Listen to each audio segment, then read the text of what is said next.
Kita berdoa, kasih karunia dan damai sejahtera dari Allah Bapa dan dari anaknya Tuhan Yesus Kristus menyertai kamu sekalian. Amin. Saudaraku dan nama Tuhan Yesus Kristus, sebelum kita beraktivitas, marilah kita mendengarkan firman Tuhan hari ini yang tertulis dalam kitab 1 Raja-Raja 3 ayat 11 sampai dengan ayat 12. Jadi berfirmanlah Allah kepadanya, oleh karena engkau telah meminta hal yang demikian dan tidak meminta umur panjang atau kekayaan atau nyawa musuhmu, melainkan pengertian untuk memutuskan hukum, maka sesungguhnya aku melakukan sesuai dengan permintaanmu itu. Sesungguhnya aku memberikan kepadamu hati yang penuh hikmat dan pengertian, sehingga sebelum engkau tidak ada seorang pun seperti engkau, dan sesudah engkau takkan bangkit seorang pun seperti engkau.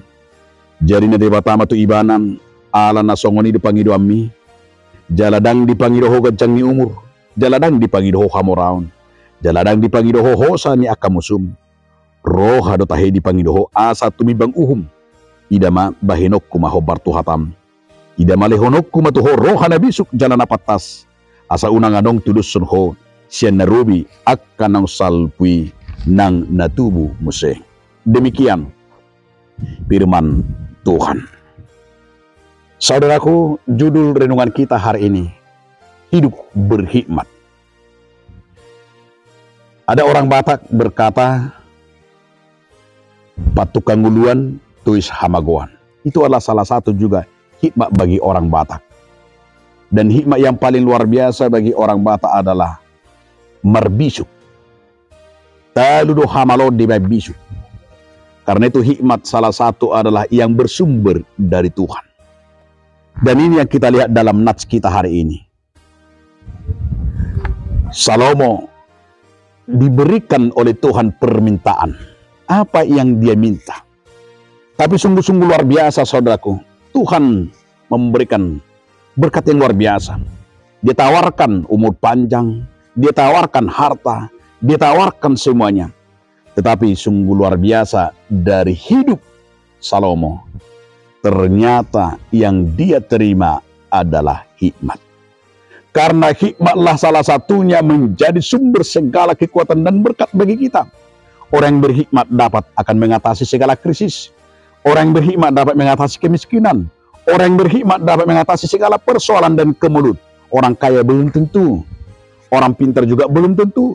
Tapi di saat orang berhikmat, itulah salah satu yang kita lihatlah kebijaksanaan, hikmat, habisuhun nasihat debata. Jadi kalau hikmat itu kita capai dan kita gapai, bukan dari sekolah, bukan dari akademis. Tetapi hikmat itulah turunnya karena dari Tuhan. Hikmat itulah takut akan Tuhan.